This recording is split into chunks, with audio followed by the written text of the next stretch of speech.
আসসালামু আলাইকুম স্যার। ওয়ালাইকুম আসসালাম। স্যার আলহামদুলিল্লাহ। ঠিক আছে সব?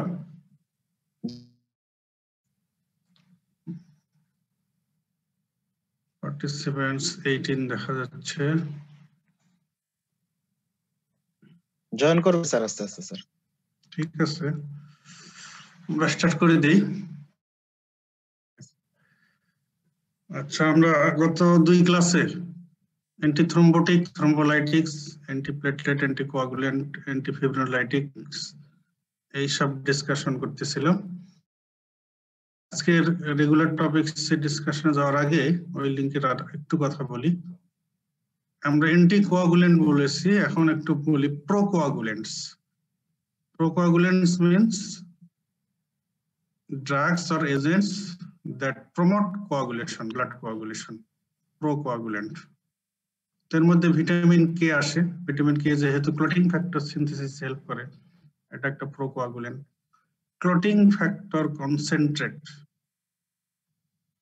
এটা একটা ফর্মুলেশন। এদের বিভিন্ন ধরনের ফর্মুলেশন আছে। মিক্সড ক্লটিং ফ্যাক্টর কনসেন্ট্রেট আছে, ধরনের ক্লটিং ফ্যাক্টর একই ফর্মুলেশনে, প্রিপারেশনে। আবার স্পেসিফিক, যেমন ফ্যাক্টর 8 কনসেন্ট্রেট, ফ্যাক্টর 9 কনসেন্ট্রেট, এগুলো ডেসমোপ্রেসিন। এটা কালকে একটু বলতেছিলাম, ডেসমোপ্রেসিন। ডেসমোপ্রেসিন আসলে এটা ভ্যাসোপ্রেসিন অ্যানালগ, এডিএস আর ভ্যাসোপ্রেসিন অ্যানালগ। এটারও কিছু প্রোকোয়াগুলেন্ট রোল আছে। তাহলে প্রোকোয়াগুলেন্ট বললে আমরা বলতে পারি vitamin K, clotting factor concentrates and desmopressin. তো ভিটামিন কে নিয়ে একটু কথা। আচ্ছা, ভিটামিন ফিজিওলজি বায়োকেমিস্ট্রি পড়ে এসেছো, বলো vitamin uses of vitamin K.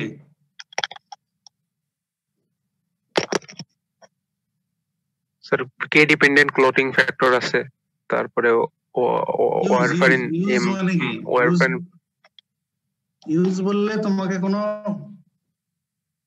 Clinical কন্ডিশনের কথা বলতে হবে, হ্যাঁ, যে ক্লিনিক্যাল কন্ডিশনে বা কোনো ওভারডোজ। কালকে আমরা বললাম warfarin or other vitamin K antagonist oral anticoagulant overdose, mainly warfarin overdose. ঠিক আছে, আর কোথায় ইউজ করা যেতে পারে?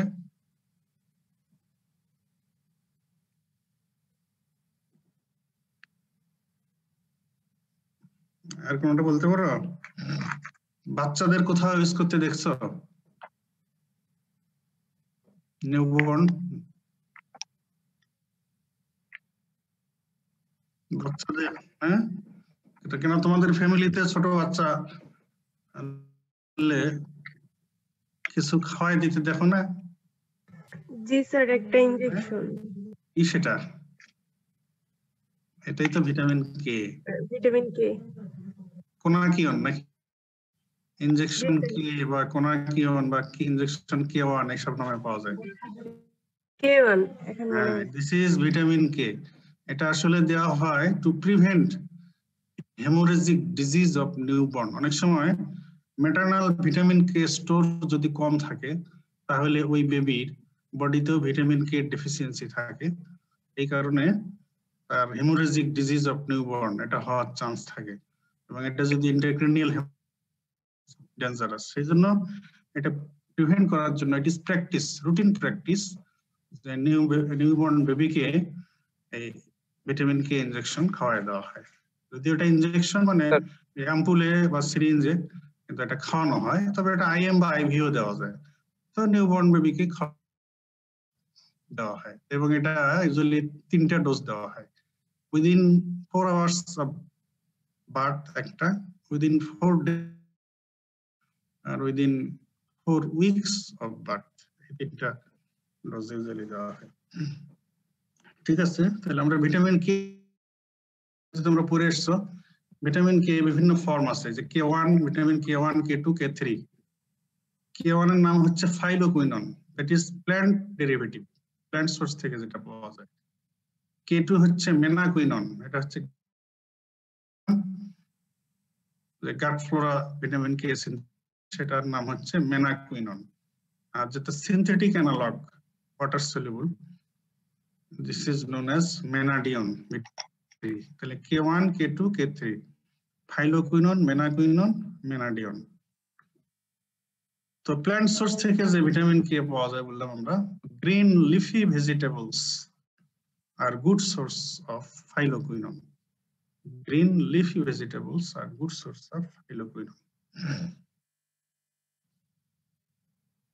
আর কমার্শিয়াল ফর্মুলেশন অফ যেগুলো মার্কেটে ফর্মুলেট করা হয়েছে ড্রাগ হিসেবে, ভিটামিন কেটা ফাইটোমেনাডিয়ন নামে আর ভিটামিন K3টা মেনাডিয়ন নামে, মেনাডিওল সোডিয়াম সল্ট হিসেবে। K1 phytomenadione, K3 menadione. Role of vitamin K বলা হয়ে গেছে, তোমরা পড়ে এসছো অনেক, যে ফ্যাক্টর 2, 7, 9, 10 এগুলোর final step of maturation, that is gamma carboxylation of glutamic acid residue of these 4 clotting factors. এটাতে এটা হেল্প করে। ভিটামিন কে সাইকেল কালকে দেখানো হয়ে গেছে, বলা হয়ে গেছে। ভিটামিন কে যেটা বলতেছিলাম, একটা হচ্ছে যে যদি ব্লিডিং হয়ে যায় বা ব্লিডিং এর চান্স থাকে, রিস্ক থাকে due to warfarin overdose or other vitamin K antagonist oral anticoagulant overdose. Warfarin অথবা এই গ্রুপের অন্য অ্যান্টিকোয়াগুলেন্টের জন্য ব্লিডিং অলরেডি হয়ে গেছে অথবা ব্লিডিং এর রিস্ক আছে, থ্রেটেন্ড ব্লিডিং, এটার জন্য ইউজ করা হয় ভিটামিন কে। অ্যানাদার ওয়ান বললাম হেমোরেজিক ডিজিজ অফ নিউবর্ন, এই যেটা এখনই বললাম যে নিউবর্ন বেবিকে খাওয়াই দেওয়া হয়। মেল অ্যাবজর্পশন সিনড্রোম, তো মেল অ্যাবজর্পশন সিনড্রোমে ডিফারেন্ট নিউট্রিয়েন্টের মেল অ্যাবজর্পশন হয়, তার মধ্যে ভিটামিন কে এরও যদি মেল অ্যাবজর্পশন হয় তার ভিটামিন কে ডেফিসিয়েন্সি দেখা দিবে, এটাকে কারেকশনের জন্য ভিটামিন কে ইউজ করা হয়। Pre operative preparation of patient of obstructive jaundice, এখানে ভিটামিন কে এর কি রোল তোমাদের বেসিক মেডিকেল সায়েন্সের নলেজ থেকে বলো দেখি। স্যার আমাদের অবস্ট্রাকটিভ জন্ডিসে স্যার অবস্ট্রাকশনের কারণে বাইল আর বাইল সল্ট যদি না আসে ইন্টেস্টাইনে, তাহলে স্যার ভিটামিন কে অ্যাবজর্পশন যেহেতু সহায়তা করে sir vitamin sir clotting factor synthesis কমে যায়। বাইল সল্টের সাথে কি লিংক স্যার? ওই অ্যাবজর্পশন স্যার সহায়তা হয়। ভিটামিন কে অ্যাবজর্পশনে কি বাইল সল্টের ফাংশন কি? স্যার বাইল সল্ট মাইসিলি করে, হ্যাঁ ইমালসিফিকেশন করবে। ইমালসিফিকেশন করে কার অ্যাবজর্পশনে হেল্প করে? ফ্যাট সলিউবল ভিটামিন প্রাইমারিলি তো ফ্যাট। জি স্যার, ফ্যাট। আর স্যার ফ্যাট যেহেতু ভিটামিন সলিউবল ভিটামিন, যে এটা ওই ফ্যাটের সঙ্গে মাইসেলির দিয়ে এটাও অ্যাবজর্পশন হয়। এজন্য আগে ফ্যাট না বললে ভিটামিন ঠিক আছে। আচ্ছা, তাহলে বাইল সল্ট যেহেতু অবস্ট্রাকশন বাইল ডাক্টে, তাহলে বাইল আসতেছে না, তাহলে ফ্যাট অ্যাবজর্পশনের জন্য মাইসিলি ফর্মেশনের জন্য যেটা দরকার বাইল, এটা নাই, বাইল সল্ট নাই, এজন্য ফ্যাট অ্যাবজর্পশন হবে না, মাইসিলি ফর্মেশন হবে। ফ্যাটের সাথেই ফ্যাট সলিউবল ভিটামিন গুলো মাইসিলি হয়ে অ্যাবজর্পশন হয়, কাজে পুরো ঘটনাটাই হবে না। এজন্য তার ভিটামিন কে ডেফিসিয়েন্সি থাকবে। আর ভিটামিন কে ডেফিসিয়েন্সি আছে এই অবস্থায় যদি সার্জারিতে তো এমনি কেটে ফেলা হলো, ব্লিডিং এর ভিটামিন কে ডেফিসিয়েন্সি থাকলে তার আরো ব্লিডিং এর চান্স আরো বেড়ে যাবে। এজন্য এটাকে আগে কারেকশন করে নেওয়া হয়। এজন্য preoperative preparation of obstructive জন্ডিসে কয়েকদিন যাবত, পসিবলি 10 days দেওয়া হয়, ভিটামিন কে দেওয়া হয়। অ্যাকচুয়ালি এটাও মেল অ্যাবজর্পশনের মধ্যেই পড়ে, মেল অ্যাবজর্পশন হচ্ছে না, তবে এটাকে আমরা একটু আলাদা ইম্পর্টেন্স দেওয়ার জন্য আলাদাভাবে হাইলাইট করলাম। ওকে, তাহলে দিস আর ভিটামিন কে। আমরা এরপরে যে বললাম কিছু ক্লটিং ফ্যাক্টর কনসেন্ট্রেট, এর মধ্যে ফ্যাক্টর 8 কনসেন্ট্রেট। যেহেতু হিমোফিলিয়া ফ্যাক্টর 8 ডেফিসিয়েন্সিতে হিমোফিলিয়া এ হয়, কাজে এটার ইউজ হচ্ছে haemophilia A. Another use is disease. এটা কালকে আমি একটু বলতেছিলাম যে ভন উইলিব্র্যান্ড ফ্যাক্টর, এটার কিছু ফাংশন আছে, তার মধ্যে একটা ফাংশন হচ্ছে এটা ভিটামিন ফ্যাক্টর 8 এর ফ্যাক্টর 8 এবং ভন উইলিয়াম ডিজিজ এটা ইন কম্বিনেশন এটা প্লাজমাতে থাকে। যখন এটা এই ফ্যাক্টর 8 ভন উইলিয়াম ফ্যাক্টরের সঙ্গে লাগানো থাকে তখন কিন্তু এটা হাফ লাইফ বেশি থাকে, এটা দিতে হয়। তো এই জন্য যে ফ্যাক্টর 8 কনসেন্ট্রেট যেগুলো কনভেনশনাল অনেক আগে থেকে চলে আসছে, ফ্যাক্টর 8 এর সঙ্গে ভন উইলিয়াম ফ্যাক্টরও, যেহেতু তারা একে অপরের সঙ্গে প্লাজমাতে কম্বিনেশন ফর্মে থাকে, এজন্য এই ফ্যাক্টর 8 কনসেন্ট্রেট মানে তার মধ্যে ভন উইলিয়াম ফ্যাক্টরও দেয়া থাকে। এজন্য ভন উইলিয়াম ফ্যাক্টর ডেফিসিয়েন্সিতে ভন উইলিয়াম ডিজিজ হয়। এই ট্রিটমেন্টেও ফ্যাক্টর 8 কনসেন্ট্রেট ইউজ হয়। Use of factor 9 concentrate haemophilia B, যেহেতু ফ্যাক্টর 9 এর ডেফিসিয়েন্সিতে হেমোফিলিয়া বি হয়, haemophilia B. Next desmopressin, ADAs or vasopressin analog, synthetic analog of pressin or ADAs. এটার ফুল কেমিক্যাল নেম হচ্ছে ডিঅ্যামাইনো ডিআর্জিনিন ভ্যাসোপ্রেসিন। এটা হলো 1 পজিশনে, এই স্ট্রাকচারের 1 পজিশনে ডিঅ্যামাইনেশন করা থাকে, আর 8 পজিশনে এটা ডেক্সট্রো ফর্ম অফ আর্জিনিন থাকে, এজন্য এটার নাম DDAVP, ডিঅ্যামাইনো ডিআর্জিনিন ভ্যাসোপ্রেসিন হচ্ছে। আচ্ছা, ADAs ডেফিসিয়েন্সিতে কি ডিজিজ হয়? Diabetes insipidus sir. Diabetes insipidus. ADAs আর ডেসমোপ্রেসিন যেহেতু ADAs আর ভ্যাসোপ্রেসিনেরই অ্যানালগ, যেটা নাম্বার 1 ইউজ হচ্ছে diabetes insipidus, senior number 1 use diabetes insipidus. আর এই হেমাটোলজি রিলেশনে এই দুটো use, mild to moderate type of von William disease, mild haemophilia. এই ক্ষেত্রে আসলে এটা তো এক্সপ্লেইনেবল ইজিলি, যেহেতু ADAs deficiency as ADAs analogue use করা হলো ডায়াবেটিস ইনসিপিডাস। আর এই ক্ষেত্রে রোল হচ্ছে যে ডেসমোপ্রেসিনের আর এই ভ্যাসোপ্রেসিনের অন্য আরো কিছু রোল আছে, তার মধ্যে এই হেমাটোলজি রিলেশনে একটা রোল হলো যে ভ্যাসোপ্রেসিন মানে desmopressin stimulates release of von William factor from endothelial sell.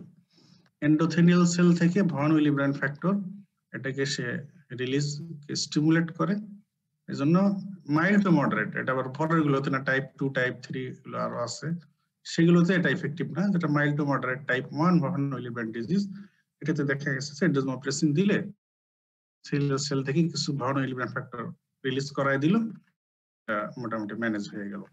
Mild হিমোফিলিয়ার ক্ষেত্রে একই কথা, এন্ডোথেলিয়াল সেল থেকে ভন উইলিয়াম ফ্যাক্টর রিলিজ করে, আর ভন উইলিয়াম ফ্যাক্টর যেহেতু এই ইয়াকে ধরে রাখে, ফ্যাক্টর 8 কে ধরে রাখে, তো এই জন্য মাইল্ড হিমোফিলিয়ার ক্ষেত্রেও এটা কিছুটা ইফেক্টিভ।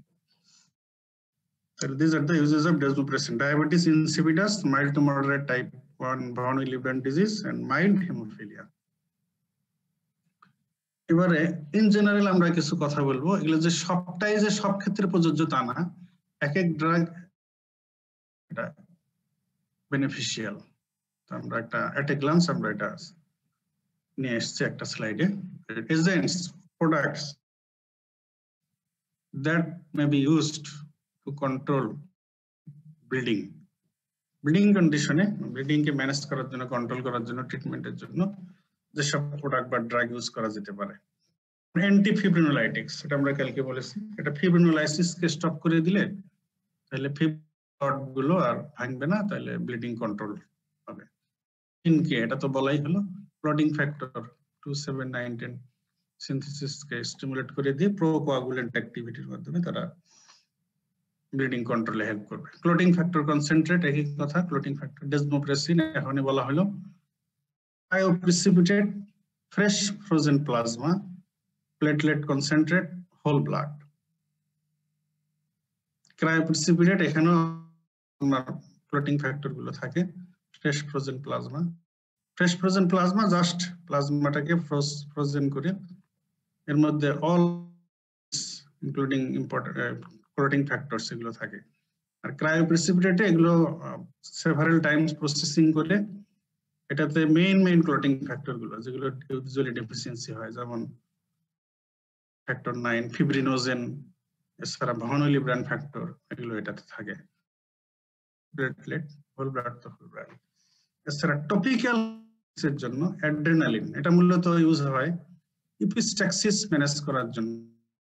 প্যাকিং দেওয়া হয়, সেই নেজাল প্যাকেজে রিবন গজ ইউজ করা হয়, ওই গজটাকে অ্যাড্রেনালিন সোক করে প্যাক করে দিলে এটা ভ্যাসোকনস্ট্রিকশন করে টপিক্যাল হেমোস্টেসিস করে। স্ক্লেরোজিং এজেন্ট, এটা পুরনো ট্রিটমেন্ট, ওল্ড নাওএডেজ এটা আসলে প্র্যাকটিস করা হয় না। হেমোরয়েডস আর পাইলস, এই ক্ষেত্রে লোকালি অয়েলি ফিনল ইনজেকশন দিলে এটা এখানে স্ক্লেরোসিস করে, ফাইব্রোসিস স্ক্লেরোসিস করে যে ভেইনটা টর্সাস এন্ড ডাইলেটেড এন্ড থিনিং হয়ে যাওয়ার কারণে ওখানে সিম্পল ট্রমাতেই ব্লিডিং হয় হেমোরয়েডস, ওখানে স্ক্লেরোজিং করে দিলে ব্লিডিং, হেমোরয়েডস এর ব্লিডিং এটা কারেকশন হয়ে যায়, ম্যানেজ হয়ে যায়। এগুলো স্ক্লেরোজিং এজেন্ট। তো this are the some agents used for control or treatment of bleeding. Antifibrinolytics, vitamin K, clotting factor concentrate, desmopressin, cryoprecipitate, fresh frozen plasma, platelet concentrate, whole blood. And for topical hemostasis, adrenaline, especially in case of epistaxis management, sclerosing agent, oily phenol injection, hemorrhoids.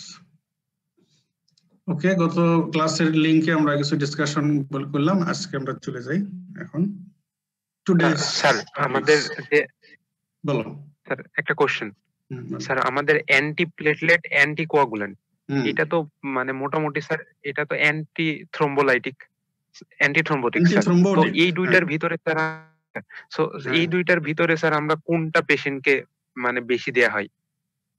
Routinely এই related যত clinical condition আছে antiplatelet তো invariably দেওয়া হয়, ঠিক আছে, এই aspirin, ক্লোপিডোগ্রাম।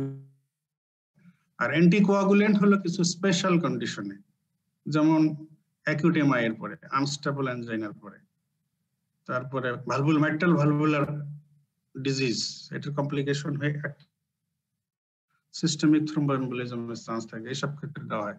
Cardiac সার্জারিতে anti,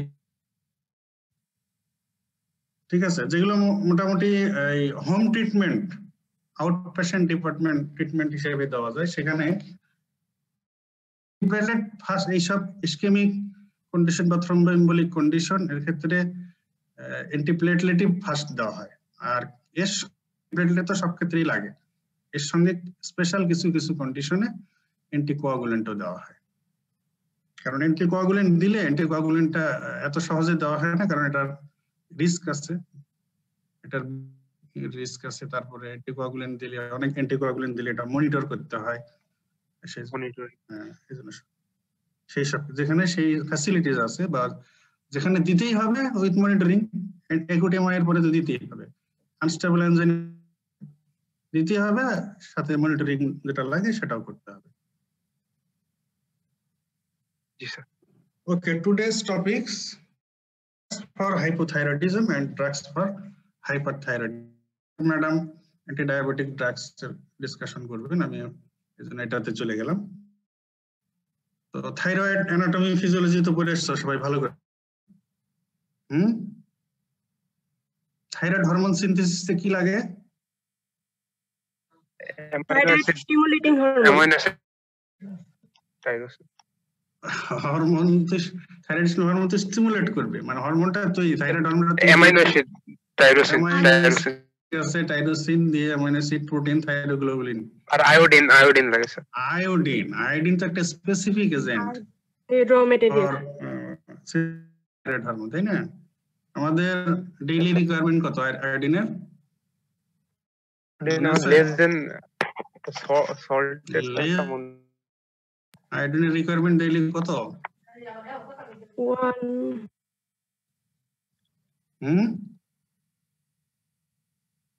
150 microgram, sir.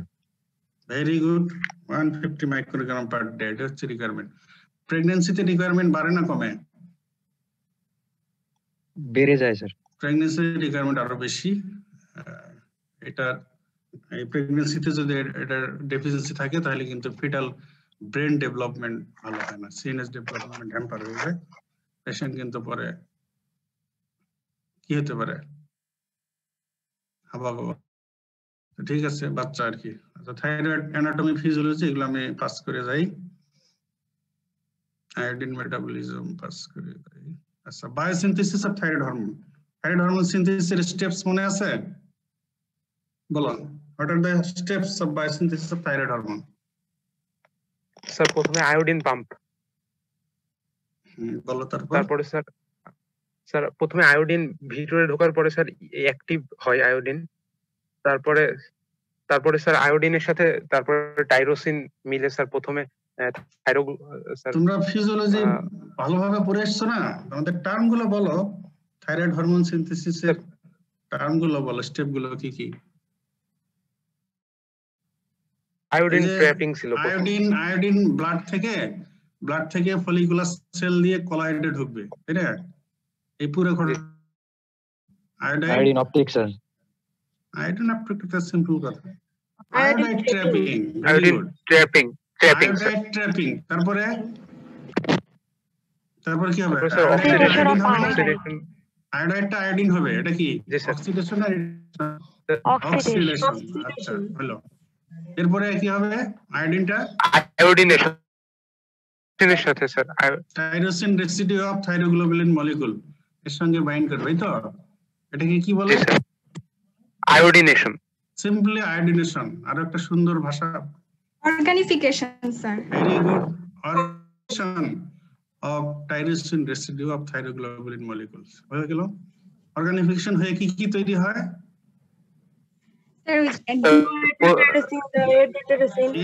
MIT and DIT তাই তো MIT and DIT তৈরি হয় ঠিক আছে এরপরে কি এরপর কাপলিং হয় MIT আর DIT মিলে স্যার T3 হয় আর দুইটা DIT মিলে T4 হয় এই রিঅ্যাকশনটাকে কি বলে কাপলিং স্যার কাপলিং আর মলিকুলার কাপলিং ঠিক আছে তাহলে synthesis of thyroglobulin molecule and storage in colloid, iodide trapping, oxidation, organification of tyrosine residue of thyroglobulin molecule, then coupling. Coupling है DIT MIT DIT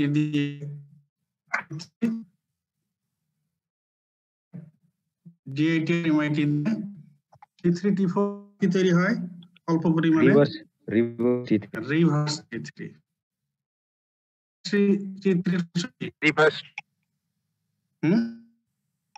আর T3 reverse T3 function কি sir এইটা পরে convert তাই কি reverse T3 is inactive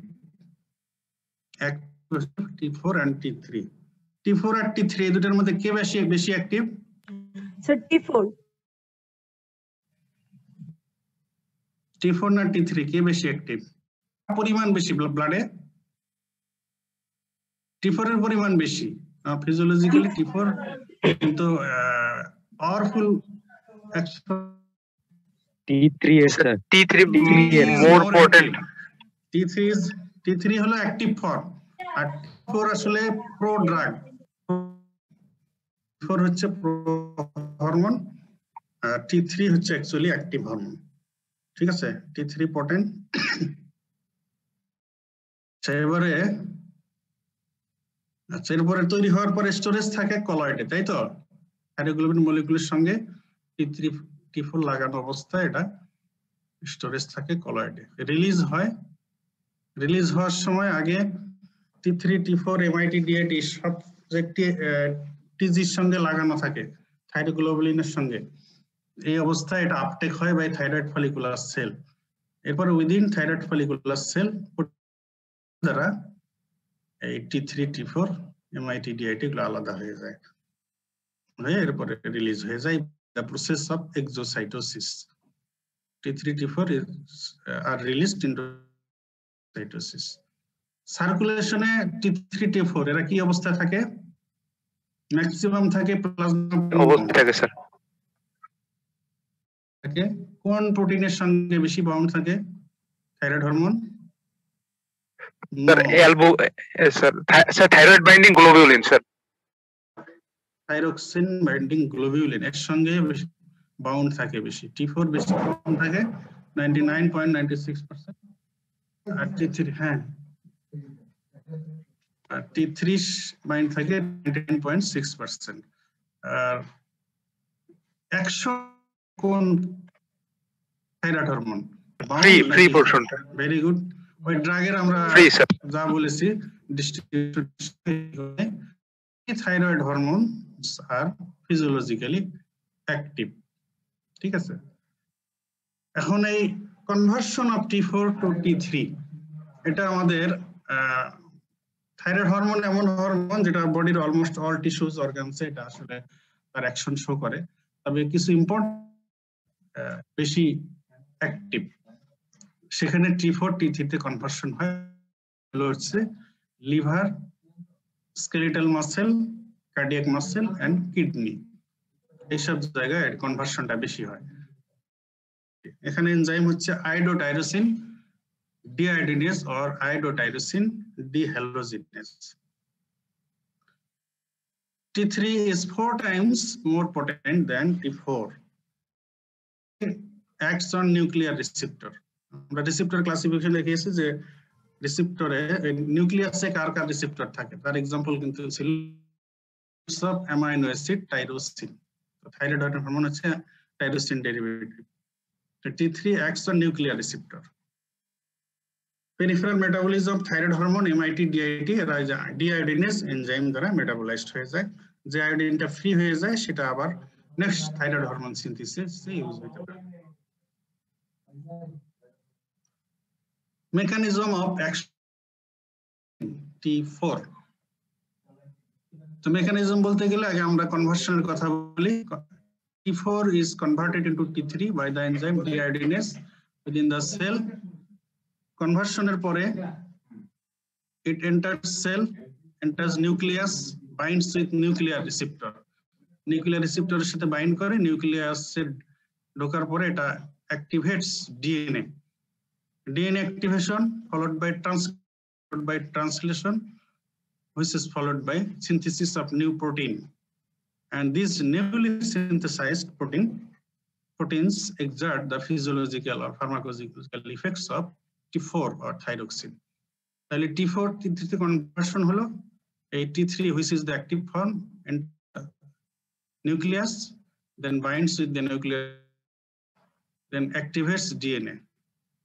Then there will be transcription, that is messenger RNA. এই যে মেসেজটা এটা মেসেঞ্জার এখানে চলে গেল, এই মেসেঞ্জার আরএনএ অনুযায়ী এরপরে ট্রান্সফার আরএনএ অ্যামাইনো অ্যাসিড নিয়ে আসলো, দ্যাট ইজ ট্রান্সলেশন হয়ে গেল, এগুলো অ্যাসেম্বলি হয়ে গেল, প্রোটিন সিনথেসিস হলো। This newly synthesised proteins exerts physiological or pharmacological effects of thyroxine or T4. Thyroid hormone এমন হরমোন যেটা বডির অলমোস্ট অল টিস্যুতে লাগে, growth, development, function and maintenance of almost all body tissues. But especially important reproductive tissue, nervous tissue and skeletal tissue. Body metabolism এটাকে বাড়িয়ে দেয়, এজন্য thyroid হরমোনকে বলা হয় thyroid metabolic hormone. And thyroid also increase sensitivity of epinephrine and enhance proliferation of adrenergic receptor. এজন্য হাইপারথাইরয়েডিজমের পেশেন্টদের epinephrine like activity, sympathetic activity বেড়ে যাওয়ার সিমটম গুলো বেশি হয়, যেমন প্যালপিটেশন, ট্রেমর, ট্যাকিকার্ডিয়া হয়। এবারে আমরা ড্রাগ প্রিপারেশনে চলে আসি। থাইরয়েড প্রিপারেশন, থাইরয়েড হরমোন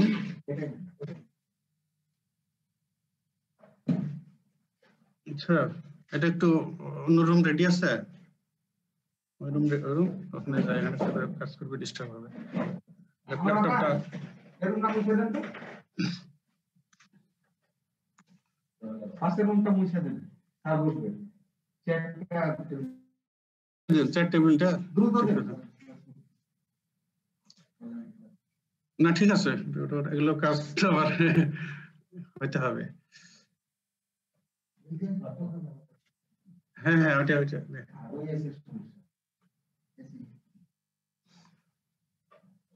তো thyroid preparations synthetic and natural. সিনথেটিকের মধ্যে এই যে এটাকে সিনথেটিক ফর্মুলেশন যেটা আনা হয়েছে সেটা হলো লেভোথাইরক্সিন T4, T3 টা হলো লায়োথাইরোনিন ফর্মে, আর লায়োট্রিক্স হচ্ছে এই দুটার কম্বিনেশন, T3 কম্বিনেশন। আর ন্যাচারাল সেটা হচ্ছে ডেসিকেটেড থাইরয়েড, মানে গ্ল্যান্ডটাকে ওখান থেকে কিছু এক্সট্রাকশন করে এই প্রিপারেশনটা, that is so which one is preferred clinically or therapeutically for treatment of thyroidism? এটা তোমাদের কি মনে হয় বলো তো, T4 or T3, which one will be preferred? T3 or T4? T4 মানে যে T4 বলছো তার যুক্তি বলো কেন T4, আর যে T3 বলছো তার যুক্তি বলো কেন T3 বলো। T4 বেশি T4 স্টেবল স্যার। T4 টা বেশি স্টেবল। আচ্ছা, আর কিছু? আচ্ছা, যে T3 বললে সে বলো দেখি কি, তোমার কথা তো যুক্তি আছে, ঠিক আছে। তো T3 যদিও মোর অ্যাক্টিভ, এটা হচ্ছে মোর অ্যাক্টিভ ফর্ম এবং এটা রিসেপ্টর অ্যাফিনিটি বেশি, 4 এর চাইতে 4 টাইমস মোর পটেন্ট, সব দিক দিয়ে কিন্তু ওটা জোর বেশি। But practically, therapeutically or clinically T4 is preferred. আচ্ছা, এখন তোমরা যেগুলো সুবিধা বললে T3 সবই ঠিক আছে, এখন বলো দেখি আমাদের বডিতে ফিজিওলজি থেকে T4 নাকি T3? T4 sir. T4 বেশি থাকে। আচ্ছা, আরেকটা কথা, আবার অ্যাকশনের জন্য তো আবার আমাদের T3 তে কনভার্সন হওয়াই দরকার। এখন আমাদের বডিতে যার হাইপোথাইরয়েডিজম থাকে তাকে তো আমরা কি করতেছি, হরমোন রিপ্লেস করতেছি, তাই না? এখন যে কোনো রিপ্লেসমেন্টের ক্ষেত্রে কথা হলো যে রিপ্লেসমেন্ট আমাদের এরকম হতে হবে যেটা আমাদের বডির ফিজিওলজির সাথে রিজেম্বলিং হবে। এখন বলো দেখি T3 দিলে এটা ফিজিওলজির সাথে রিজেম্বলিং বেশি হবে নাকি T4 দিলে স্যার। T4, কারণ T4 আমাদের বডিতে নরমালি বেশি থাকে। যদি T4 আমরা দেই, T4 থেকে তো T3 তৈরি হতে পারবে, বডিতে কনভার্সন হতে পারবে। কিন্তু যদি আমরা শুধু T3 দেই তাহলে তো অ্যাক্টিভ ফর্ম ডাইরেক্টলি পাবো, ঠিক আছে, কিন্তু এটা তো ফিজিওলজির সাথে মিলবে না, আর ফিজিওলজির সাথে না মিললেই তো সমস্যা আছে। আর T3 থেকে তো আমরা T4 পাবো না, বডিতে তো আমাদের T4ই বেশি থাকে, তো কাজে T3 দিলে তো আমরা T4 পাচ্ছি না। So T4 is used clinically for treatment of hypothyroidism. এটা হলো একটা কথা যে ফিজিওলজির সাথে মিলানোর জন্য, আর T4 দিলে T3ও পাবো, কিন্তু এটা ফিজিওলজি হিসেবে আমাদের মিলানোর জন্য আমরা কথা বললাম। এছাড়া এই ফর্মুলেশন হিসেবে আরো কিছু অ্যাডভান্টেজ আছে T4 এর, সেগুলো এবার বলি। স্টেবল, এটার কন্টেন্ট ইউনিফর্মিটি বেশি, আর এটার কস্ট লো, T3 বানাইতে বেশি কস্ট। আচ্ছা, এই provide both T4 and T3 যেটা বললাম ফিজিওলজির সাথে রিজেম্বলিং। ল্যাবরেটরি মনিটরিং, ল্যাবরেটরি মেজারমেন্ট, এটা T4 এর জন্য ইজি T3 এর চাইতে। ডাইরেক্টলি এটার অ্যাডভার্স ইফেক্ট, স্পেশালি কার্ডিওটক্সিসিটির চান্স থাকে, রিস্ক অফ কার্ডিওটক্সিসিটি এই T4 এর ক্ষেত্রে, T3 এর ক্ষেত্রে, কিন্তু T4 এর ক্ষেত্রে risk of cardiotoxicity less or no. আর T4 এর হাফ লাইফ বেশি, সেশন করলে enough. Long half life, single daily dosing is enough for T4, and there is less risk of cardiac toxicity in case of T4. On the other hand, T3 এর ক্ষেত্রে T3 এর কিছু সুবিধা আছে, যেমন এটার ওরাল অ্যাবজর্পশন বায়োঅ্যাভেবিলিটি অনেক বেশি, 95%, রিসেপ্টর অ্যাফিনিটি 10 টাইমস বেশি, বায়োলজিক পটেন্সি 4 টাইমস বেশি, পিক অ্যাকশন খুব তাড়াতাড়ি, যেহেতু এটা রেডিমেড অ্যাক্টিভ প্রিপারেশন, এটা পিক অ্যাকশন উইদিন 24 to 48। এত সুবিধা সত্ত্বেও এটা রুটিনলি ক্লিনিক্যালি এটা ইউজ হয় না, কারণ এটা ওই যে বললাম একটা কথা যে এটা হলো একটা ফিজিওলজিক্যাল রিপ্লেসমেন্ট, যেটা এটা T3 দিলে হচ্ছে না, দিতে পারতেছে না ফিজিওলজিক্যালি। আমাদের ব্লাডে যে T4 T3 যে রেশিওতে থাকে এটা দিলে সেটা মেনটেন হবে না। এছাড়া ফর্মুলেশন হিসেবে high cost, laboratory measurement monitoring difficult, আর T3 এর হাফ লাইফ শর্ট, এটা জন্য ডেইলি ডোজিং ফ্রিকোয়েন্টলি করতে হয়। আর রেডি ফর্ম হওয়ার কারণে, অ্যাক্টিভ ফর্ম হওয়ার কারণে কার্ডিওটক্সিসিটির রিস্ক থাকে। তবে কিছু ইমার্জেন্সি কন্ডিশনে T3 যেখানে আসলে তাড়াতাড়ি অ্যাকশন দরকার, সেখানে T3 এরকম একটা কন্ডিশন হচ্ছে মিগজেডোমা কোমা। হাইপোথাইরয়েডিজমের পেশেন্টের এখন T3 লেভেল কমতে কমতে অনেক বেশি কমে গিয়ে পেশেন্ট আনকনশিয়াস কোমাতে চলে যেতে পারে, সেটাকে বলা হয় মিগজেডোমা কোমা। তখন আবার T3 এর অ্যাকশন, মানে থাইরয়েড হরমোনের অ্যাকশন তাড়াতাড়ি দরকার। এটাই একমাত্র ইমার্জেন্সি ইউজ হিসেবে মিগজেডোমা কোমা। এজন্য রুটিন ট্রিটমেন্ট অফ হাইপোথাইরয়েডিজমে T4 ইউজ হয় only emergency condition like myxedema coma. এখানে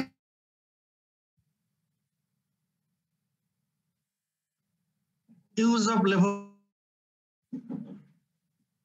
আসলে ইউজ তো একটাই, সেটা হলো হাইপোথাইরয়েডিজম। তো হাইপোথাইরয়েডিজম বিভিন্ন অবস্থায় হতে পারে, যেমন hypothyroidism in adult, hypothyroidism in children, infantile hypothyroidism, neonatal hypothyroidism or cretinism.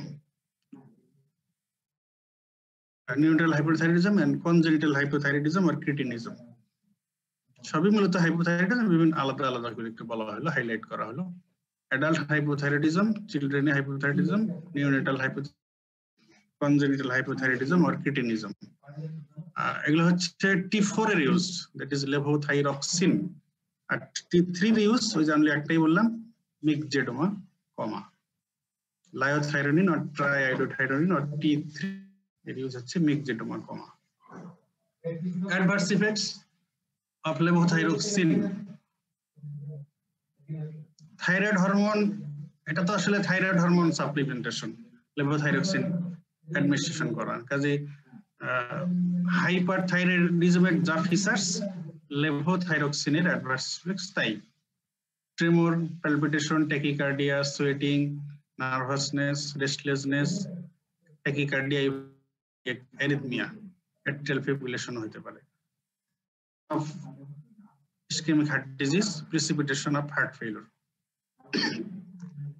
Symptoms and signs of hypothyroidism, এই হচ্ছে adverse effects of levothyroxine. Tremor, palpitation, sweating, tachycardia, nervousness, restlessness, cardiac arrhythmia, that is atrial fibrillation, aggravation of ischemic heart disease, precipitation of heart failure. এবারে a homework for you, তোমাদের জন্য একটা homework. T3 versus T4, compare and T3 and T4। তোমাদের basic and clinical pharmacology of Katzung, এখানে এক পেজে এটা list দেওয়া আছে, সক দেওয়া আছে। তোমরা এটা রিটেনের জন্য স্পেশালি আসতে পারো অনেক সময়। T3 compare and contrast, T3 versus prepare করে। আচ্ছা, তাহলে আমরা হাইপোথাইরয়েডিজমের ড্রাগস বললাম। ড্রাগস একটাই, লেভোথাইরয়েড, আর rarely T3 triiodothyronine. Drugs for hyperthyroidism, hypothyroidism তখন থাইরয়েড হরমোন রিপ্লেসমেন্ট থেরাপি দিয়ে ট্রিটমেন্ট করা হলো। আবার যখন হাইপারথাইরয়েডিজমের কেস হবে, তখন থাইরয়েড হরমোন সিনথেসিস কমানো বা থাইরয়েড হরমোন অ্যাক্টিভিটি কমানোর জন্য সেসব ড্রাগ এখানে listed. Drugs for hyperthyroidism, number 1 thioamide derivatives, number 2 beta blockers, number 3 131 radioactive iodine. এই তিনটাই হচ্ছে কমন। এছাড়া rarely anion inhibitors, iodinated contrast media. কি করছে কাজল স্যার? এরকম করছে? হ্যাঁ,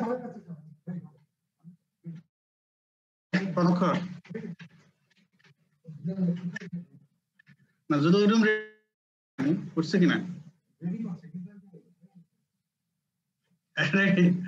আচ্ছা, okay, drugs for hyperthyroidism include thiamide derivatives, beta blockers, 131 radioactive iodine, anion inhibitors, iodide, and iodinated contrast media.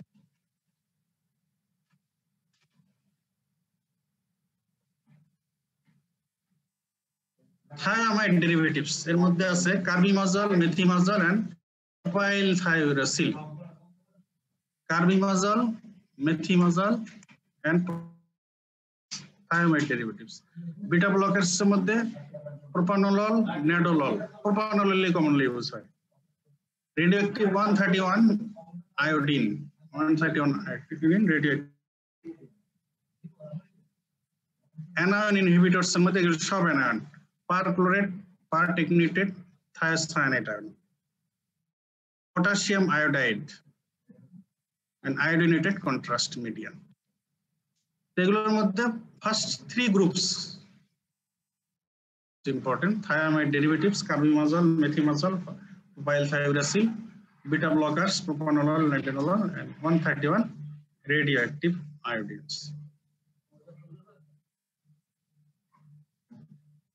Carbimazole is the pro form of drug, prodrug. After administration, it is converted into methimazole within the body, which is the active drug, active form of drug, methimazole. Methimazole is 10 times potent than carbimazole. আমাদের দেশে কিন্তু কার্বিমাজল প্রিপারেশনই পাওয়া যায়, foreign অনেক কান্ট্রিতে methimazole preparation আছে। Mechanism of action of thiamide derivatives, সে carbimazole administration করার পরে ইট ইনহিবিটস, কমপ্লিট, হ্যাঁ একদম ঠিক।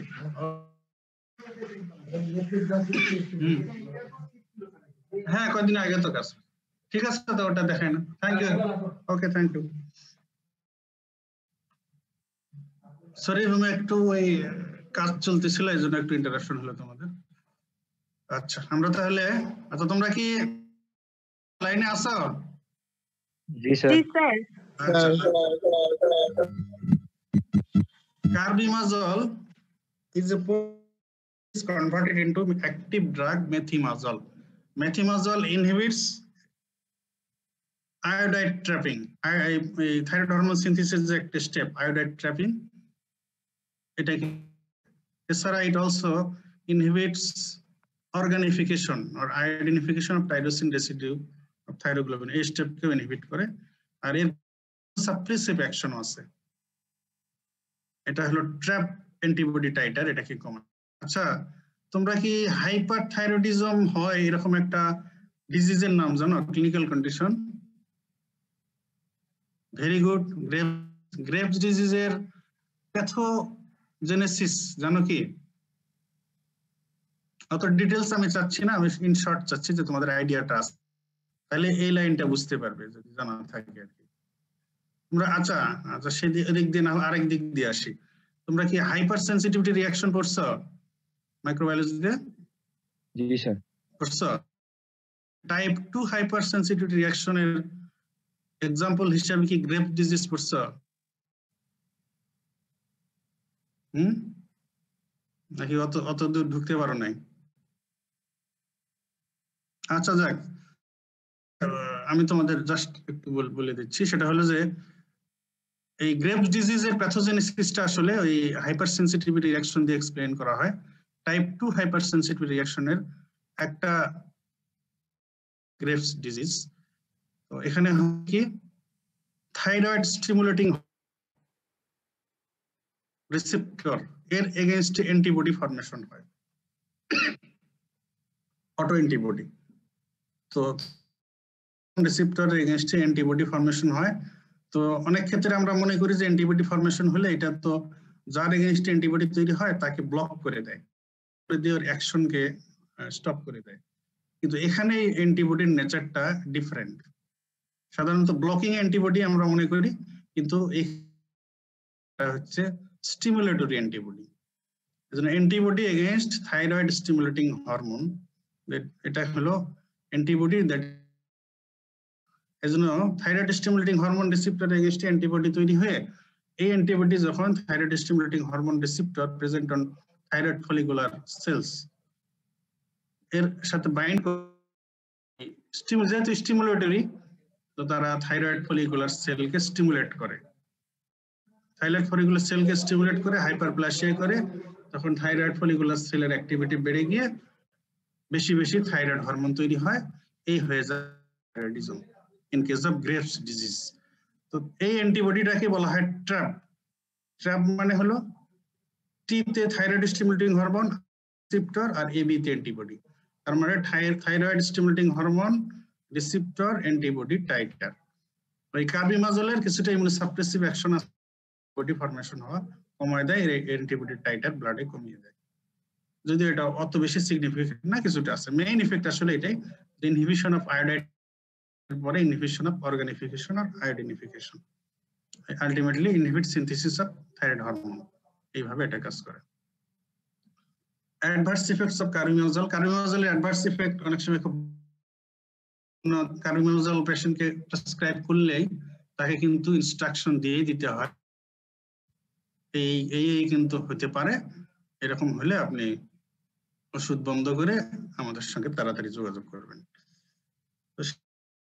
Common adverse effect, skin rash, different types of skin rash হতে পারে কার্বিমাজলের জন্য, ম্যাকুলার, প্যাপুলার, পুলারিডাইথেমেটাস র্যাশ, বিভিন্ন ধরনের র্যাশ হতে পারে। এগুলো আসলে হাইপার সেন্সিটিভিটি র্যাশ। আরো সাপ্রেশন হতে পারে, agranulocytosis, aplastic anaemia, agranulocytosis, aplastic anaemia, hepatitis হতে পারে, কোলেস্টেরল। আর যদি প্রেগন্যান্সিতে ইউজ করা হয় তাহলে ফিটাল কিছু টক্সিসিটি হতে পারে, অ্যাপ্লাসিয়া কিউটিস, কোয়ানাল অ্যাট্রেসিয়া,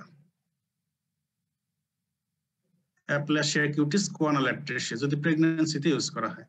কোয়ানা মানে কি তোমরা জানো?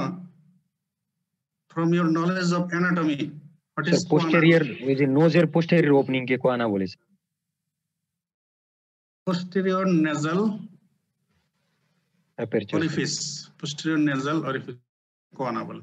তো কোয়ানাল অ্যাট্রেসিয়া, অ্যাপ্লাসিয়া কিউটিস। আবার যদি ব্রেস্ট ফেড ল্যাকটেটিং মাদারকে যদি দেওয়া হয় তাহলে এটা বেবি ব্রেস্ট ফেড, এটা হার্মফুল। তাহলে এগুলো হলো অ্যাডভার্স ইফেক্ট। কন্ট্রাইন্ডিকেশন অফ কার্বিমাজল, তাহলে এখানে কিন্তু কন্ট্রাইন্ডিকেশন আনা যাচ্ছে, যেহেতু ফিটাল টক্সিসিটি হয় তাহলে প্রেগন্যান্সিতে কন্ট্রাইন্ডিকেটেড, যেহেতু harmful to breast fed baby তাহলে ল্যাকটেটিং মাদার। এছাড়া যাদের ক্ষেত্রে প্রিভিয়াস হিস্ট্রি আছে যে কার্বিমাজল গ্রুপের ড্রাগ খেয়ে তার হয়ে গেছে আগে থায়ামাইড গ্রুপের ড্রাগ, তার জন্য এটা কন্ট্রাইন্ডিকেটেড। তাহলে pregnancy, lactating mother and history of previous thiamide. এখন এই থায়ামাইড ডেরিভেটিভস এর মধ্যে যে আমরা কার্বিমাজল বললাম, মেথিমাজল বললাম আর প্রোপাইল থায়োরাসিল বললাম, তো এগুলোর মধ্যে কার্বিমাজল, মেথিমাজল আসলে সেম আগার অ্যাক্টিভ ড্রাগ। তো প্রোপাইল থায়োরাসিলের কিছু সুবিধা,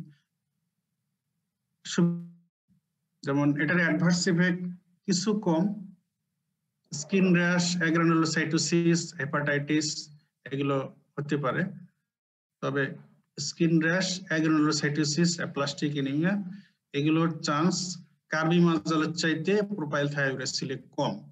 তবে হেপাটাইটিস আবার কার্বিমাজল, মেথিমাজলের চাইতে হওয়ার চান্স বেশি। অন্য অ্যাডভার্স ইফেক্ট গুলো এটাতে কম হয়, কিন্তু হেপাটাইটিস প্রোপাইল থায়োরাসিলে বেশি হয়। এই হলো কিছু ডিফারেন্স। আর প্রোপাইল থায়োরাসিলের আর কিছু সুবিধা আছে। প্রোপাইল থায়োরাসিলের অনসেট অফ ওই কার্বিমাজল, মেথিমাজলের চাইতে আর্লিয়ার। আর প্রেগন্যান্সি এন্ড ব্রেস্ট ফিডিং এ কার্বিমাজল ইউজ করা যায় না, কারণ ওটা আমরা দেখাইলাম যে প্রেগন্যান্সিতে ইউজ, আর ব্রেস্ট ফিডিং এর সময় ইউজ করলে নার্স বেবি হয়। তো এই সব পিরিয়ডে আবার এটা রিলেটিভলি সেফ, কারণ এটা প্লাসেন্টা দিয়ে প্রোপাইল থায়োরাসিল কম ব্রেস্ট মিল্কেও এটা কম সিক্রেশন হয়। এই জন্য বলা হয় advantages of propyl thiouracil over others. Onset of action early, propyl thyrosol crosses placenta poorly. Propyl thyrosol is excreted in breast milk poorly যায়, কিন্তু ওগুলো অনেক বেশি যায়, কার্বিমাজল বেশি যায়। এই হলো প্রোপাইল থাইরোসিলের কিছু সুবিধা। তাহলে প্রোপাইল থাইরোসিল এর কিছু সুবিধা যেহেতু আছে কিছু কিছু জায়গায়, তাহলে কিছু প্রোপাইল থাইরোসিল সেটা হলো hyperthyroidism in pregnancy, especially first trimester, hyperthyroidism in lactating mother, and thyrotoxic crisis or thyroid storm. তোমাদের হয়তো এই টার্মটা জানা নেই, থাইরয়েড টক্সিক ক্রাইসিস বা থাইরয়েড বলতে কি বোঝো?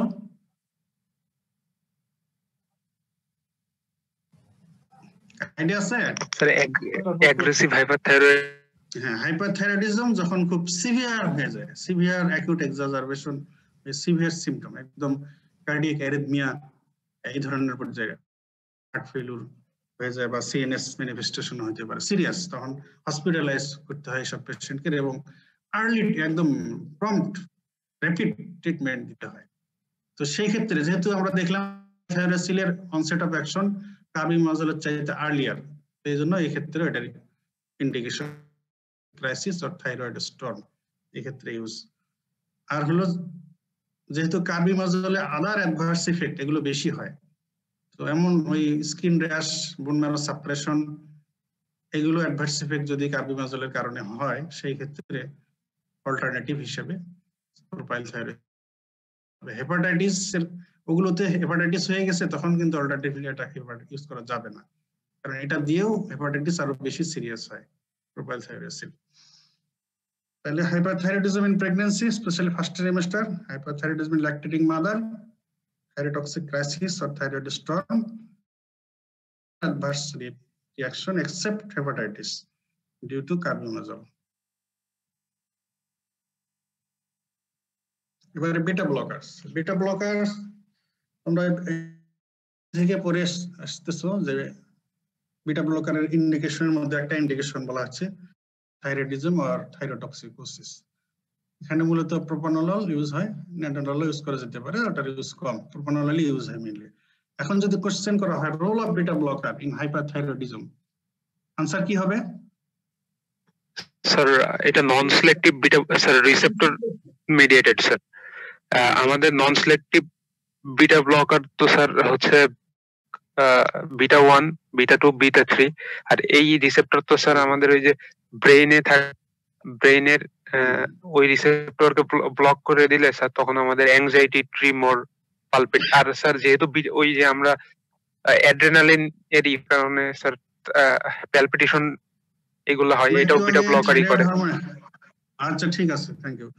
একটু আগে আমরা থাইরয়েড যে ইফেক্টস এটা দেখাইলাম, তার মধ্যে একটা বলা হয়েছিল যে ইট increase sensitivity of epinephrine, epinephrine বাড়ায় দেয়।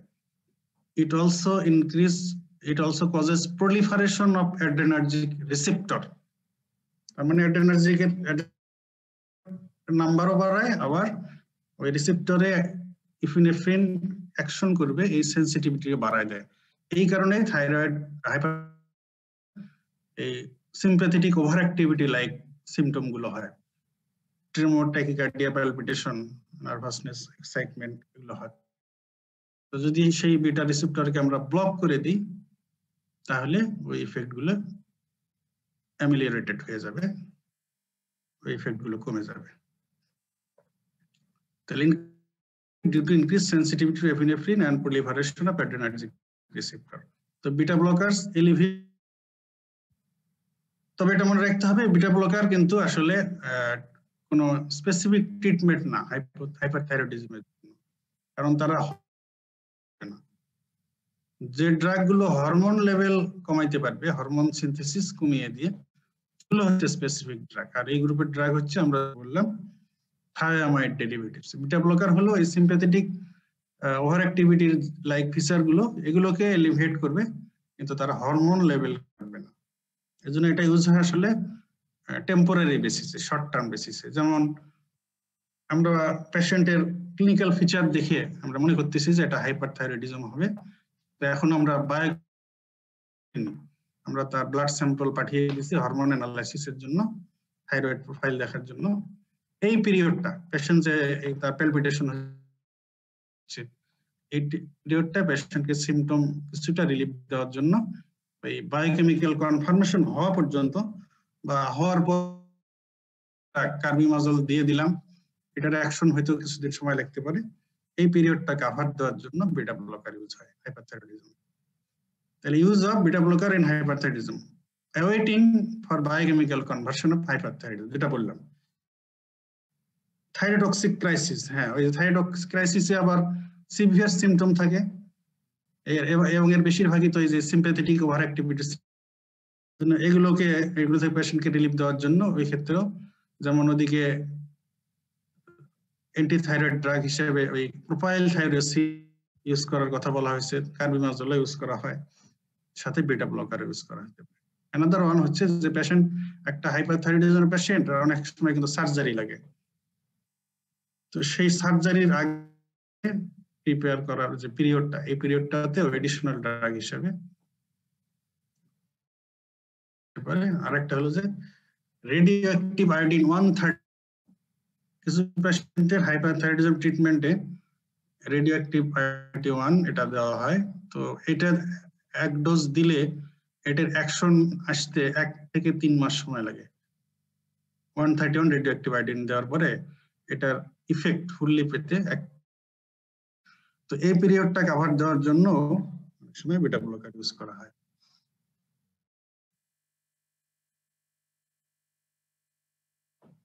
এটা তো বললাম থাইরয়েড সার্জারির আগে প্রিঅপারেটিভ পিরিয়ডে দেওয়া হতে পারে। এবার radio active iodine 131 radioactive iodine, অনেক ধরনের কিন্তু রেডিও অ্যাক্টিভ আয়োডিন আছে। যেমন একটা আছে 123 রেডিও অ্যাক্টিভ আয়োডিন, বলো দেখি 123 রেডিও অ্যাক্টিভ আয়োডিন আর 131 রেডিও অ্যাক্টিভ আয়োডিন। স্যার যেটা 123 স্যার এটা টেস্ট করে sir, 3 T3 T4। Very good. 131 radioactive iodine দিয়েও কিন্তু এই টেস্ট করা যাবে, ডায়াগনোসিস অফ থাইরোটক্সিকোসিস আর হাইপারথাইরয়েডিজম করা যাবে, কিন্তু এটা আননেসেসারি। কারণ সেটা আমার দরকার হলো যেটার অ্যাকশন আর হাফ লাইফ যেটা শর্ট টাইম। 131 রেডিও অ্যাক্টিভ আয়োডিনের হাফ লাইফ হচ্ছে অ্যাবাউট 1 উইক, আর 120 এটার হাফ লাইফ হচ্ছে অ্যাবাউট 1 ডে। যে ডায়াগনস্টিক পারপাসে কাজে যেটা শর্ট হাফ লাইফ সেটা ইউজ করলে এনাফ। এজন্য 123 ইউজ করা হয় ফর ডায়াগনোসিস অফ হাইপারথাইরয়েডিজম। আর 123 তো এটা আসলে কি রেডিও অ্যাক্টিভ 1 আয়োডিন 131, এটা যখন হবে হাইপারথাইরয়েডিজমে এটা তার মেকানিজম অফ অ্যাকশন শো করবে। তাই তো iodine with radio activity, iodine molecule সেটা রেডিও অ্যাক্টিভিটি মানে ফর্মুলেট করা হয়েছে সেটাই। তার মানে হলো এটা যখন অ্যাডমিনিস্ট্রেশন করা হবে বডিতে, পেশেন্টকে যখন দেওয়া হবে, দেওয়ার পরে এটা ব্লাড থেকে আয়োডিনের হবে কি হয়, থাইরয়েড গ্ল্যান্ড আয়োডিনকে আপটেক করে, ওই আয়োডাইড ট্র্যাপিং হয়ে যাবে। ট্র্যাপিং হয়ে গেলে এটা কলয়েডে ঢুকে যাবে। কলয়েডে ঢুকে গেলে ওখান থেকে এটা যেহেতু রেডিও অ্যাক্টিভিটি আছে ওখান থেকে সে রে এমিশন করবে, বিটা রে এন্ড গামা রে এমিশন করবে। এই রে স্পেশালি বিটা রের ইফেক্টটা হচ্ছে লং লাস্টিং ইফেক্ট। সেই ইফেক্টটা হচ্ছে long lasting effect on thyroid follicular cell. এই বিটা রেটা থাইরয়েড ফলিকুলার সেল এর ডিস্ট্রাকশন করে ফেলবে। তো সেলে যদি ডিস্ট্রাকশন হয়ে যায় আর হরমোন তৈরি হবে না, তাহলে এইভাবে হাইপারথাইরয়েডিজম এটা কারেকশন হয়ে যাবে। তবে এটা অ্যাডমিনিস্ট্রেশনের পরে কি হবে, আয়োডাইড ট্র্যাপিং হবে, অর্গানিফিকেশন আয়োডিনেশন হবে, থাইরোগ্লোবিন মলিকুলে tyrosine residue, emission of beta and gamma ray, long lasting destruct cell. যেটা বলতেছিলাম যে একটা রেডিওঅ্যাক্টিভ আয়োডিন 131 এর ডোজ দেওয়ার পরে এটার ফুল ইফেক্ট পেতে 1 থেকে 3 মাস সময় লাগে। 4 to 12 উইকস হলে 1 থেকে 3 মাস। তো যদি এক ডোজ দিয়ে কারো যদি ইফেক্ট না পাওয়া যায়, আফটার 6 মান্থ সাবসিকুয়েন্ট ডোজ দেওয়ার কথা recommended. Second dose may be given. আচ্ছা, এখন বলো দেখি adverse effect of 131 radioactive iodine কি হতে পারে? আচ্ছা, রেডিয়েশন যেহেতু হতে পারে, রেডিয়েশন ইনডিউসড ক্যান্সার, এটা তো ক্যান্সার কি সাথে সাথে হয়? না। নিওপ্লাজম পড়ছো না প্যাথোলজিতে? প্যাথোজেনেসিস অফ ক্যান্সারের কি স্টেপস গুলো কি কি আছে?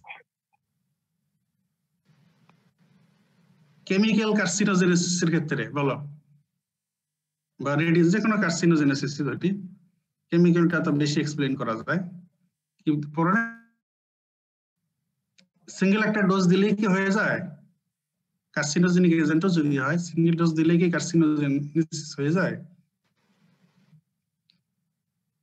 ইনিশিয়েটর, প্রমোটর এগুলো পড়ো নাই তোমরা? কি ব্যাপার, কি পড়ছো? ইনিশিয়েশন, প্রমোশন এগুলো স্টেপস আছে তো। ইনিশিয়েশন, এরপরে একটা রিজনেবল গ্যাপে এজেন্ট যদি এক্সপোজড হয় তাহলে হতে পারে। যাই হোক, এগুলো পড়ে নিও, কনসেপ্ট রাখতে হবে তো। তাহলে ইমিডিয়েট কি হতে পারে? অ্যাডভার্স বায়োডিট এর মেকানিজম দিয়ে বোঝা যায় না স্যার কিছু? এটা স্যার মানে বেশি হয়ে যাবে হাইপোথাইরয়েডিজম, মানে কমে যাবে বেশি হাইপারথাইরয়েডিজম।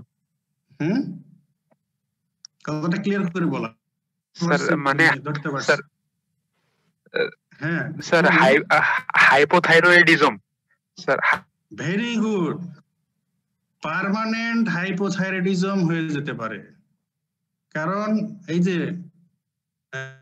131 আয়োডিন থেকে যে রে, বিটা রে, গামা রে ইমিশন হচ্ছে, এই রে গুলো তো long lasting destructive effect on follicular cell, কি বললাম তাই না? ফলিকুলার সেলকে ডিস্ট্রয় করে ফেলে এবং এটা লং লাস্টিং ইফেক্ট হয়ে গেলে যদি প্রায় অলমোস্ট অল সেল ডিস্ট্রাকশন হয়ে যায়, তাহলে তো পার্মানেন্ট হাইপোথাইরয়েডিজম হয়ে যাবে। তাহলে এই রেডিওঅ্যাক্টিভ আয়োডিন 131 এর এটাই প্রবলেম, যে এটা দিলে পার্মানেন্ট হাইপোথাইরয়েডিজম মে ডেভেলপ। আর যদি কারো পার্মানেন্ট হাইপোথাইরয়েডিজম হয়ে যায় তখন কিভাবে ম্যানেজ করতে হবে? Thyroxine supplements. তখন আবার সে তখন হাই হয়ে গেল। হাইপারথাইরয়েডিজম পেশেন্টকে 131 রেডিওঅ্যাক্টিভ আয়োডিন দিয়ে ট্রিটমেন্ট করা হলো, সে এখন হাইপোথাইরয়েডিজমের পেশেন্ট হয়ে গেল। হাইপোথাইরয়েডিজম পেশেন্টের যে treatment, life long thyroxine supplementation therapy দিতে হবে। এই জন্যই কিন্তু রেডিওঅ্যাক্টিভ আয়োডিন ইউজুয়ালি ইয়াং এজে এটা প্রেফার করা হয় না। ইয়াং এজে দিলে, ইয়াং এজের একটা হাইপারথাইরয়েডিজম রেডিওঅ্যাক্টিভ আয়োডিন দেওয়া হলো, আল্লাহ যদি তাকে অনেক বছর বাঁচায় রাখে, সারা জীবন তাকে এই থাইরয়েড হরমোন খেয়ে যেতে হবে। সেজন্য এটা ইয়াং এল্ডারলি এজে প্রেফার করা হয়। অথবা যদি কারো এই কার্বিমাজল দিয়ে যদি সিভিয়ার অ্যাডভার্স ইফেক্ট হয়, দেয়াই সম্ভব না হয়, সেক্ষেত্রে অল্টারনেটিভ হিসেবে 131 রেডিওঅ্যাক্টিভ আয়োডিন দেওয়া হয়। আচ্ছা, এখন বলো দেখি 131 রেডিওঅ্যাক্টিভ আয়োডিন এটা দেওয়া হয় sir oral enteral sir, oral oral পরোলার ওরাল। আর কি বলবা বলো দেখি। 1 রেডিওঅ্যাক্টিভ আয়োডিন এরকম একটা জিনিস কোন রুটে দেওয়া হয়?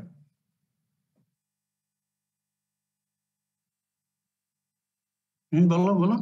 এটা ডোজ যেভাবে বানাবে সেভাবেই তো দেয়া যাবে না এটা?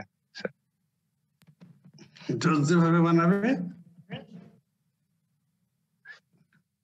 বানানো হয়েছে এবং এটা তো অনেক কাল থেকে ইউজ হচ্ছে। এখন বলো দেখি কোন রুটে দেওয়া হয় এটা? স্যার পরোলার সোয়ালোইং দিতে হবে স্যার। হ্যাঁ, সোয়ালোইং। আর কার কি মত বলো?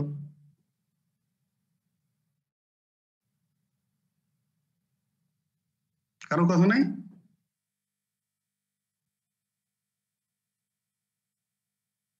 কি বলো বলো,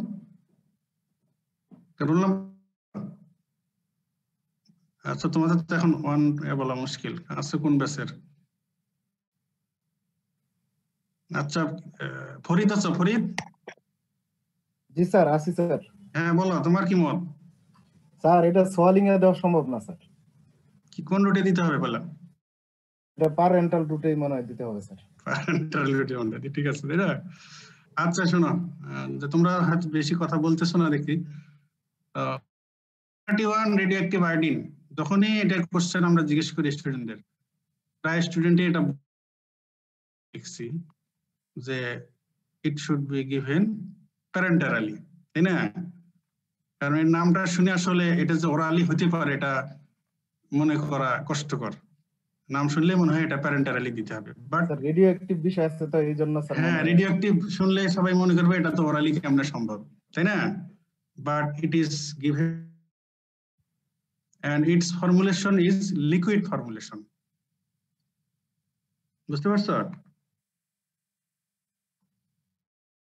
ফর্মুলেশন অফ রেডিওঅ্যাক্টিভ আয়োডিন 131, এটা হলো সল্ট হিসেবে দেওয়া হয়, sodium salt of 131 radioactive iodine, sodium iodide, sodium iodide হিসেবে এটা দেওয়া হয়, এবং ফর্মুলেশনটা হচ্ছে liquid. Solid or liquid question করা হলো, answer is liquid. route of administration of 131 radioactive iodine, তাহলে রুট হচ্ছে ওরাল রুট, নট প্যারেন্টারাল, যেটা মনে হয়। আচ্ছা, এখন কোথায় এটা পাওয়া যায়? Where available 131 radioactive iodine? Department of nuclear medicine. Radiology আর নিউক্লিয়ার মেডিসিন তো এক জায়গা না। Nuclear medicine allied sciences medicine centre, হ্যাঁ, নিউক্লিয়ার মেডিসিন সেন্টার বাংলাদেশের সব কলেজ এন্ড মেডিকেল ইউনিভার্সিটি এর পাশেই সব জায়গায় নিউক্লিয়ার মেডিসিন সেন্টার থাকে সাধারণত, নতুন তো এখানে থাকে। আর এই ইদানিং কিছু কিছু প্রাইভেট সেন্টারও ডেভেলপ করছে, যেগুলো ঢাকায়, চিটাগাঙে আয়োডিন থেরাপি দেওয়া হয়। তাহলে নিউক্লিয়ার মেডিসিন সেন্টার যেখানে এটা আছে। এখন হলো কন্ট্রাইন্ডিকেশন অফ রেডিওঅ্যাক্টিভ আয়োডিন 1 তাদের দেওয়া যাবে না। স্যার ওই তো প্রথমে বলে দিলেন স্যার, যাদের বয়স কম স্যার এদেরকে দেওয়া যাবে না স্যার। হাইপোথাইরয়েডিজম,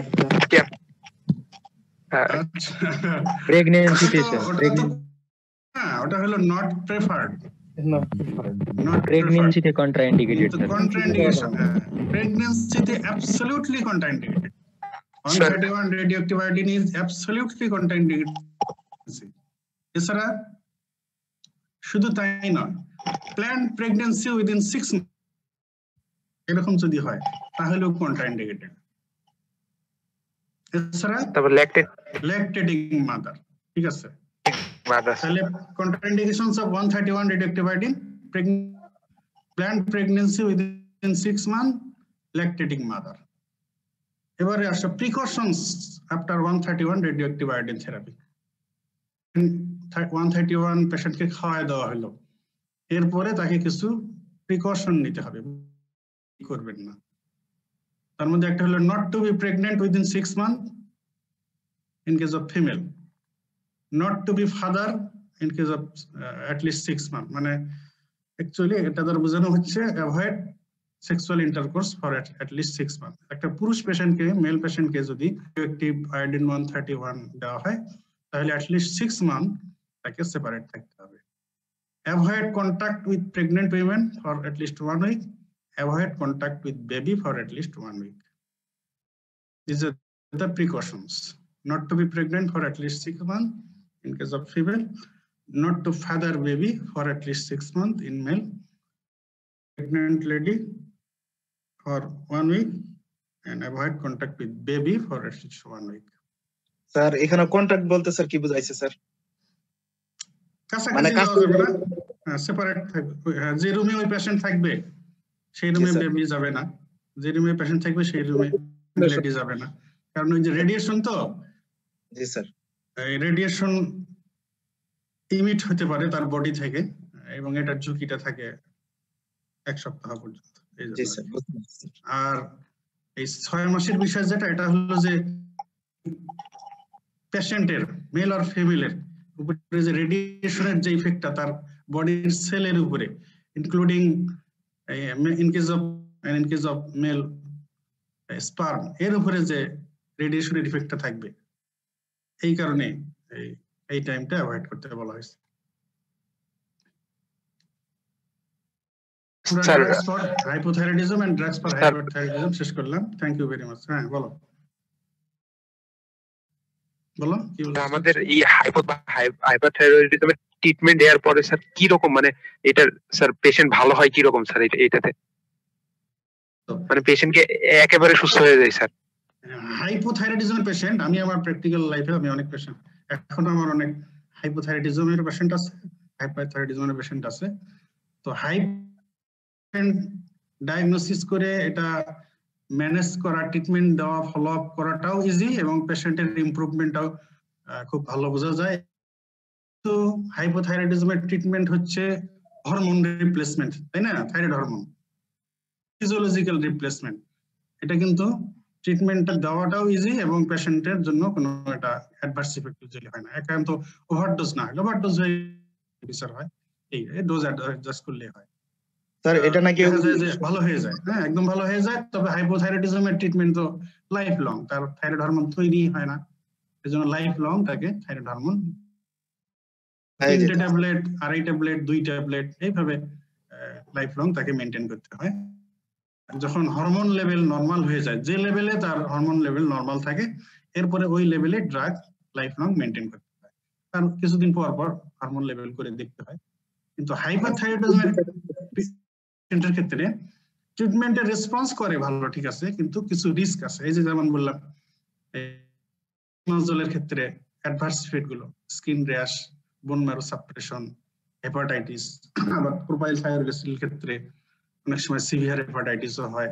আবার কার্বিমাজল এই প্রেগন্যান্সিতে দিলে, ল্যাকটেটিং মাদারে দিলে প্রবলেম, মানে এগুলো অনেক ঝামেলা।